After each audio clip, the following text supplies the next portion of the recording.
Right. Good morning, everybody. I want to introduce you to Christopher Robinson Brown of Southwest Beans. Chris, please tell me I guess, in your own words, what do you do and how long you've been doing it for? Okay, firstly, hi Charles. Nice to meet you. So we are SW Beans as of the 1st of March. We currently trade under the brand name Majestic Coffee Southwest, but what we're actually doing is we're focusing a lot more right on the Southwest here. So we wanted to reflect that in the name. So Yes. we've gone with SW Beans from the 1st of March. And what we do as a business is offer affordable and high quality coffee for your customers. So a lot more people are realizing that coffee can really add an extra element to their business, whether it's helping customer retention within a store or it's an added on revenue for a retail site. And what we do is make that possible. Coffee is a minefield of techniques and artistry and different types of machines, but what we have is an imported Italian machine. And what it does is the job of a barista. So it creates barista quality coffee at the touch of a button, freshly ground every time with 100% pure milk. So you're getting the absolute same quality that you'd get, but from the touch of a button.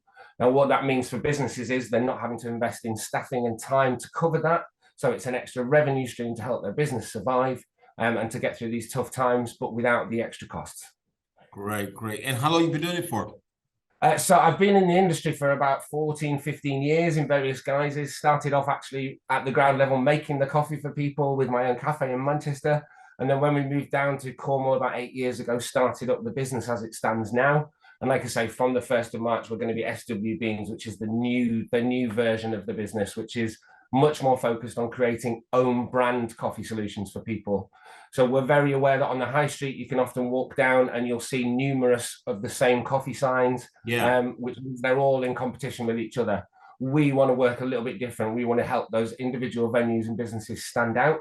So what we do is create their own roast of coffee. So they have their own unique individual product that they can offer to their customers. And that also helps get customers to return time and time again to experience that special product. Wow. Well, because I was going to ask you next question. I said, because there's so many barista coffee companies out there, like you said, on the high street, just, every 2 or 3 stores down, you see one. So I was going to Yes. say, what actually sets you apart, for everybody? Yeah, so I'll go into a bit more detail of that because I jumped your question there. But yes, basically, so that's what we do. So we offer an easy and affordable solution for the machine, for the actual service of the coffee. And then we create a brand for those people. So they'll have their own branded coffee. We then offer it as a retail product as well to help garner add-on sales. So if they enjoyed a cup of coffee, they may very well take a bag back to their holiday lodge or back to their home to enjoy in the cafetiere or in their own coffee machine at home. So that helps create add-on sales. And then what we'll do is we'll create a brand for that customer. So we'll help them with point of sale.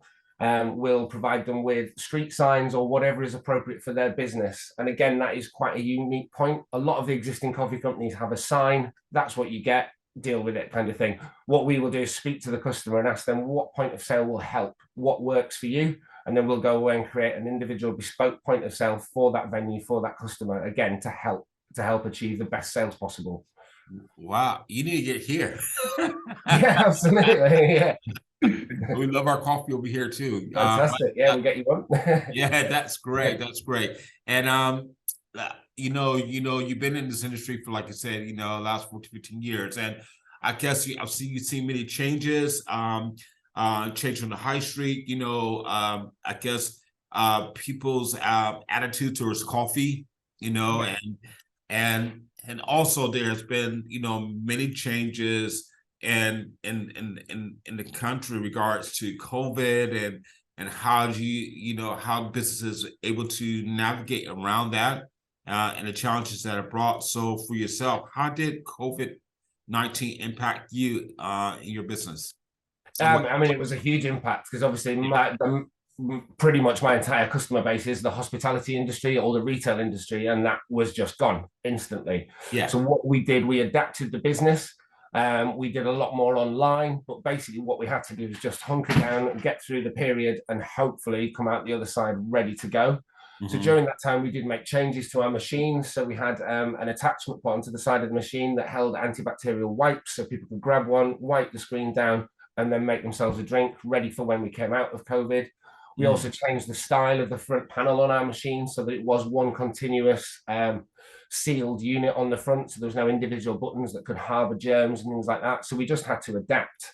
Yeah. But what coming out of the other side, we obviously identified that there's a lot of businesses that could now add coffee before the full hospitality industry opened. So that would provide the public with the coffee that they were looking for, but also help support the businesses that were starting to emerge out of lockdown. So we saw a massive influx in retail sites adding coffee into their businesses rather than bespoke coffee houses. We also did a lot of adapting of machines, so people could adapt from service inside and a sit-down service to adapting their machines so they could then offer an at-the-door takeaway service as well. So Yes. we just adapted as best we could, but coming out the other side of it, we then really sort of leaned into this change that we would focus on creating brands for people. If people were surviving COVID and were coming out the other side, we wanted to help them, give them the most fighting chance rather than just being drowned out in a sea of other coffee companies. Wow, wow, wow. So I can see there's a lot of adaptability that you put into this, and I think everyone had to adapt, Yeah, absolutely. to navigate through this. There's no way around that. And those are some great learnings. And for yourself as a business leader, what learnings have you had, or that you could take away in such being in business? Some of your big learnings. I think some of the big learnings is that exactly you hit the nail on the head. It's the adaptability. It's all very well having a great product, but you need to adapt, whether it's to an economic crisis, whether it's to a pandemic, whether it's to the current energy crisis, or whether it's to your individual needs. I think adaptability is probably the biggest and most fundamental lesson I've learned since I started, and it's one that I apply to every day. Each customer is an individual, and we need to adapt what we do to suit their business to be the best that they can get out of it. That's great. And with adaptability comes is challenges as well, because it's like, oh, how do you adapt? Yeah. Every individual is different. So what are some of the main challenges that you're probably facing today, and what you're doing about it?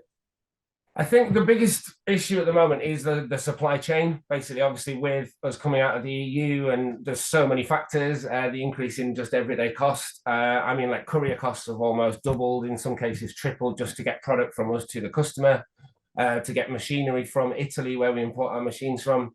Obviously, that it's just a nightmare, quite frankly. So what we're having to do to adapt is plan way ahead.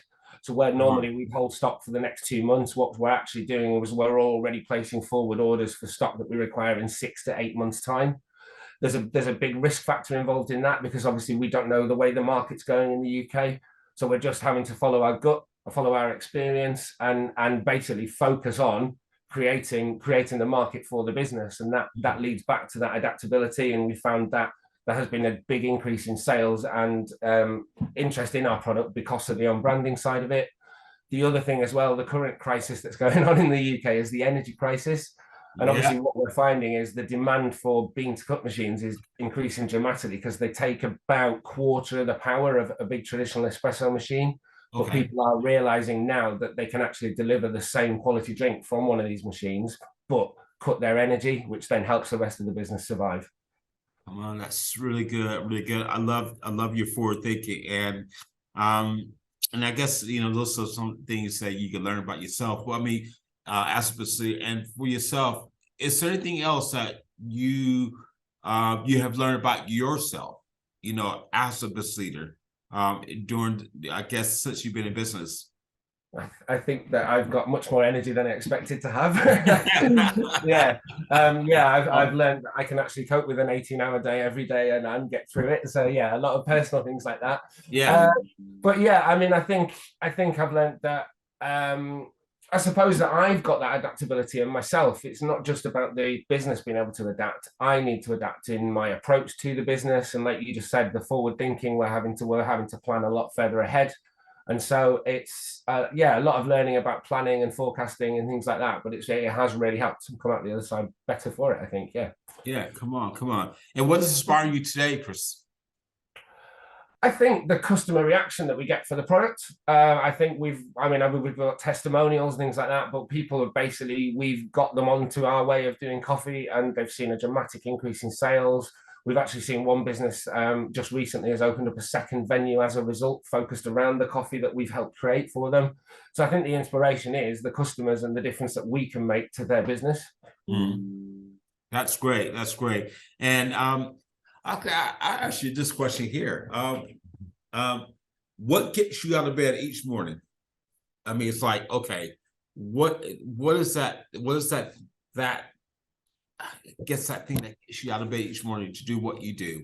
I genuinely think the excitement of what's around the corner. Obviously, we go out and see customers. We do some research on their business, but until you step in front of that customer and hear what issues they're having with their current supplier, or what they're looking for, or what they're looking to achieve, and I think the excitement of that with each and every customer is really what keeps me going day in, day out, because I get to go, right, okay, I can help. Let us do this for you. And it genuinely is a great passion of mine. I really enjoy doing it for people.